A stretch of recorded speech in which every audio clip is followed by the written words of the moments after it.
آموزشی و دانشجویی وزیر بهداشت، درمان و آموزش پزشکی تأسیس واحدهای آموزشی بین‌المللی را برنامه اصلی این وزارت برای افزایش جذب دانشجویان خارجی اعلام کرد.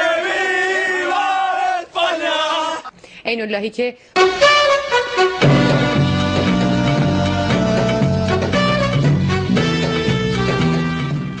آزاد اسلامی پس فردا در ویژه‌نامه فرهیختگان اعلام می شود. رئیس مرکز آزمون دانشگاه آزاد اسلامی گفت پذیرفته شدگان می توانند از 28 تا 30 مهر به واحدهای پذیرفته شده مراجعه کنند. عین اللهی که به آذربایجان شرقی سفر کرده است